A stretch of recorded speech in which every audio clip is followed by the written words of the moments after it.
قرآن پاک کی اہم ترین صورتوں میں سے ہے. اسے ہر جمعہ پڑھنے کی تاکید ہے.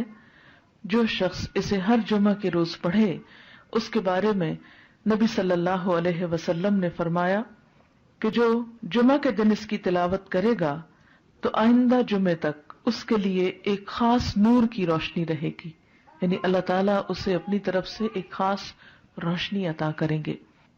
اسی طرح اس کی ابتدائی 10 آیات اور آخری 10 آیات کی فضیلت احادیث میں بیان ہوئی ہے کہ جو ان کو یاد کرے گا اور پڑھے گا وہ فتنہ دجال سے محفوظ رہے گا.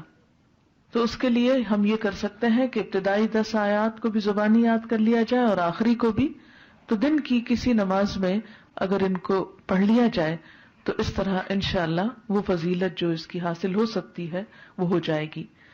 حضرت عائشہ رضی اللہ عنہا کی روایت سے حدیث میں آیا ہے، اور یہ حدیث بھی ضعیف جداً ہے، صرف ضعیف نہیں بلکہ ضعیف بھی بہت زیادہ ضعیف ہے، لیکن اس کا آخری حصہ جو ہے وہ صحیح مسلم میں آیا ہے، وہ میں وہاں آپ کو بیان کر دوں گی. رسول اللہ صلی اللہ علیہ وسلم نے فرمایا، کیا میں تمہیں ایسی صورت نہ بتاؤں جس کی عظمت نے زمین و آسمان کو بھر دیا ہے، اور اس کے لکھنے والے کے لیے بھی اتنا ہی اجر ہے، اور جو اس کو جمعہ کے دن پڑھے تو اس جمعہ سے لے کر جمعہ تک یعنی اگلے جمعہ تک اور 3 دن کے زیادہ بھی گناہ بخش دیے جاتے ہیں. اور جو آدمی سوتے وقت اس کی آخری 5 آیتیں پڑھے تو وہ رات کے جس حصے میں بھی اٹھنا چاہے گا اللہ اسے اٹھائے گا. تو لوگوں نے کہا ہاں اللہ کے رسول صلی اللہ علیہ وسلم ضرور بتائیے، تو آپ نے فرمایا سورت کہا. بہرحال ایک اور حدیث میں، اب یہ جو حدیث ہے یہ صحیح مسلم کی ہے کہ جو اسے جمعہ کے دن یا جمعہ کی رات میں پڑھے گا، یعنی جمعہ کی رات وہی جو جمعہ سے پہلے آ جاتی، وہ فتنے سے محفوظ رہے گا. اور ایک اور بات سے پتہ چلتا ہے کہ فتنہ دجال سے محفوظ رہے گا.